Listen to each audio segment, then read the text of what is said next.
Hello நண்பர்களே, வணக்கம். நான் உங்கள் பிரியா. நம்ம இன்றைக்கி ஒரு முக்கியமான பதிவு தான் பார்க்கலான்னு இருக்கோம். அது என்ன பதிவு அப்படின்னு பார்த்தீங்கன்னா, வரக்கூடிய ஜனவரி 9ஆம் தேதி நம்மளுக்கு தட்சநாயன கடை கிருத்திகை வரப்போகுது.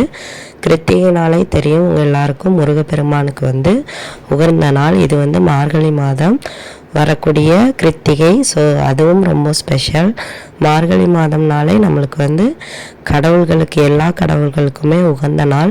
ஒரு பக்திமயமான மாதம்னே நம்ம சொல்லலாம். ஸோ அன்னைக்கு அந்த ஜனவரி 9ஆம் தேதி நீங்கள் முருகப்பெருமானுக்கு அந்த ஜனவரி 9ஆம் தேதியில் தொடங்கி வரக்கூடிய தை 1ஆம் தேதி ஜனவரி 14 வரைக்கும் நீங்கள் இந்த ஒரு தீபத்தை முருகப்பெருமானுக்கு தொடர்ந்து போட்டுட்டு வந்தீங்க அப்படின்னா கண்டிப்பாக உங்களுக்கு என்ன வரங்கள் கேட்டாலும் கட்டாயமாக கிடைக்குமா. பணங்கள் நீங்கள் எவ்வளவு வேண்டான்னு சொன்னாலுமே உங்களுக்கு கண்டிப்பாக பணம் சம்பந்தமான பிரச்சனைகள், அப்புறம் யாராச்சும் பணம் தர வேண்டியது இருக்குது, தொழில் சம்பந்தமான பிரச்சனைகள், உங்களுக்கு எவ்வளவு வேலை செஞ்சு பணம் சேர்த்தாலும் கையில் காசே நிற்க மாட்டேங்குது. இந்த மாதிரி பிரச்சனைகளுக்கெல்லாம் நீங்கள் இந்த ஒரு தீபத்தை தொடர்ந்து 6 நாட்கள் முருகப்பெருமானுக்கு ஏற்றிட்டு வந்தீங்க அப்படின்னா கட்டாயமாக உங்களுக்கு நல்ல பலன் கிடைக்கும். ஸோ அது என்ன தீபம், எப்படி ஏற்றலாம், அதை பற்றின பதிவு தான் நம்ம இதில் பார்க்கலான்னு இருக்கோம். அதுக்கு முன்னாடி நீங்கள் இந்த பதிவை பார்க்கக்கூடிய முருக பக்தர்களாக இருந்தீங்க அப்படின்னா மறக்காமல் ஓம் சரவணம்பவான்னு சொல்லிவிட்டு நம்மளோட கமெண்ட் பாக்ஸில் ஒரு கமெண்ட் போஸ்ட் பண்ணுங்கள். இந்த பதிவு கண்டிப்பாக உங்களுக்கு உபயோகமாக இருக்கும். நம்ம சேனல் நீங்கள் இது வரைக்கும் சப்ஸ்கிரைப் பண்ணாமல் பார்த்துருந்தீங்க அப்படின்னா மறக்காமல் சப்ஸ்கிரைப் பண்ணி வச்சுக்கோங்க. நம்மளோட சேனல் க்ரோத் ஆகிறதுக்கு சப்போர்ட் பண்ணுங்கள். இப்போ வாங்க நம்ம பதிவுக்குள்ளே போகலாம். ஸோ இந்த தட்சநாயன கடை கிருத்திகை ரொம்பவும் முக்கியமான நாள். யாருக்கு அப்படின்னு பார்த்தீங்கன்னா நம்மளோட முருகப்பெருமானுக்கு. ஸோ இது நம்ம ஜனவரி 9ஆம் தேதி ஸ்டார்ட் பண்ணணும். ஏன்னா அன்னையிலேருந்து நம்மளுக்கு கிருத்திகை நட்சத்திரம் தொடங்குது. எப்போ தொடங்குது அப்படின்னு பார்த்தீங்கன்னா மாலை 3:15க்கு மேலே தொடங்குது. அது வரைக்கும் பரணி நட்சத்திரம் நம்மளுக்கு இருக்குது. ஸோ இந்த கிருத்திகை தொடங்கினதுக்கப்புறமா நீங்கள் இந்த வேண்டுதலை செய்ய தொடங்கணும். அதுவும் 10ஆம் தேதி நம்மளுக்கு ஏகாதசி திதியும் சேர்ந்து வருது. ஸோ நீங்கள் இதை 9ஆம் தேதியே தொடங்கிடணும்.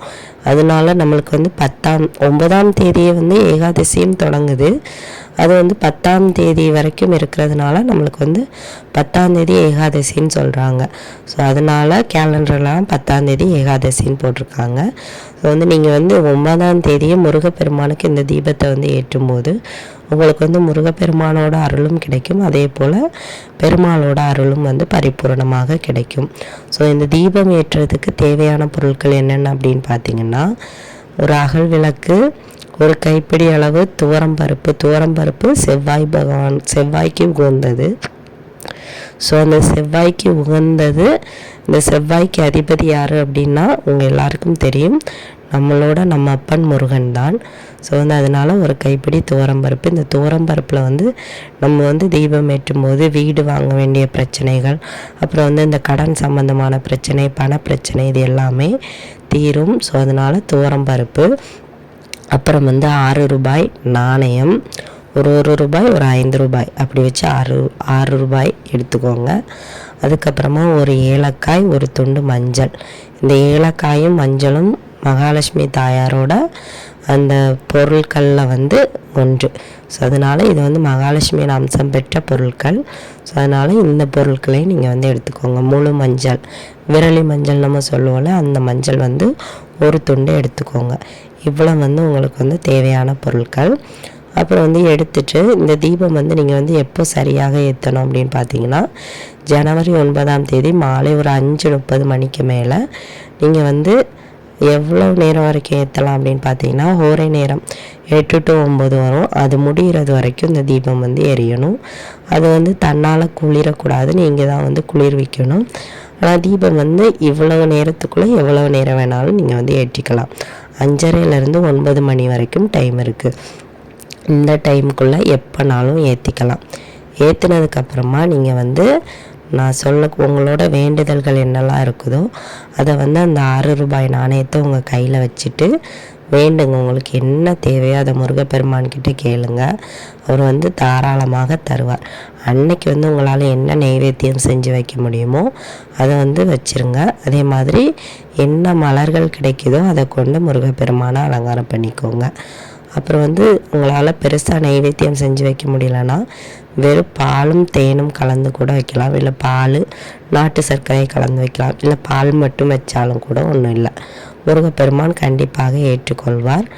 ஸோ வந்து இதை வந்து நீங்கள் வந்து மறக்காமல் வச்சுருங்க. அதுக்கப்புறமா என்ன மாதிரி திருநாமங்கள் சொல்லணும் அப்படின்னு பார்த்தீங்கன்னா, முருகப்பெருமான் வந்து நம்மளோட பண கஷ்டங்களை தீர்க்கிறதுக்காக பாம்பன் சுவாமிகள் வந்து ஒரு பாடலை வந்து அருளியிருக்காரு. ஸோ அது என்ன பாடல்னு சொல்லிட்டு நீங்கள் வந்து இப்போ உங்களுக்கு நான் பாடி காட்டுறேன். இந்த பாடலை வந்து நீங்கள் வந்து அந்த தீபத்தை ஏற்றி வச்சதுக்கப்புறமா உங்களோட வேண்டுதல்களை முருகப்பெருமான் கிட்ட சொன்னதுக்கப்புறமா இந்த பாடலை வந்து ஒரு முறையாச்சும் பாடுங்க. கண்டிப்பாக உங்களோட வேண்டுதல்கள் வந்து கட்டாயமாக நிறைவேறுவதை நீங்கள் வந்து பார்க்க முடியும். அது என்ன பாடல்னு இப்போ நான் உங்களுக்கு வந்து பாடி காட்டுறேன். பாருங்கள், இந்த ஸ்க்ரீனில் வந்து நான் உங்களுக்கு வந்து காட்டுறேன். இது என்னது அப்படின்னு பார்த்தீங்கன்னா, இது வந்து சஸ்திரபந்தம். இது வந்து பாம்பன் சுவாமிகள் வந்து அருளியது. ஸோ வந்து நான் பாடுறேன். வாழவே தாந்தபா. இப்போ நான் அந்த பாடலை வந்து பாடுறேன், நீங்களும் வந்து சேர்ந்து பாடுங்க.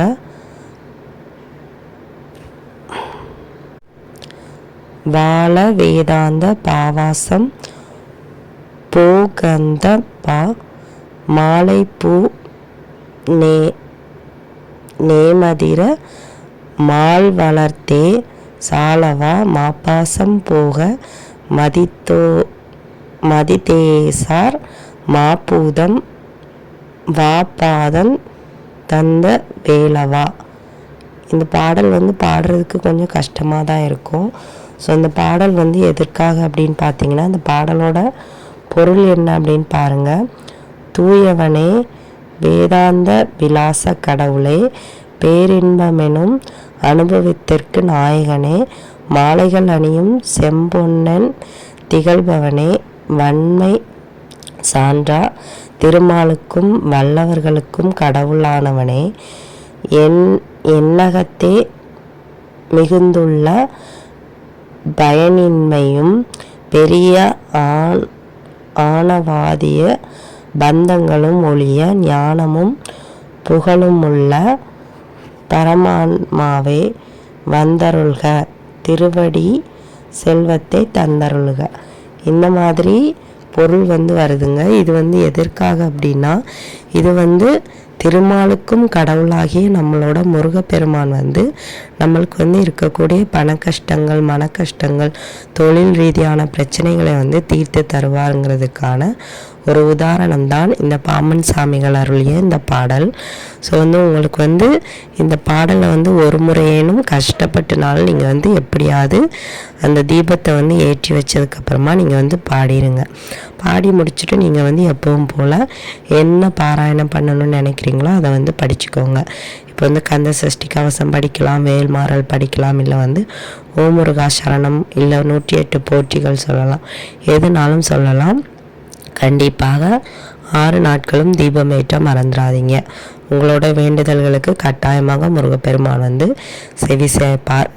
உங்கள் அனைவரையும் நம் சொந்த கடவுளாகிய கந்த கடவுள் காப்பாற்றுவார். இந்த வீடியோவின் முழு பதிவை பார்த்ததற்கு மிக்க நன்றி.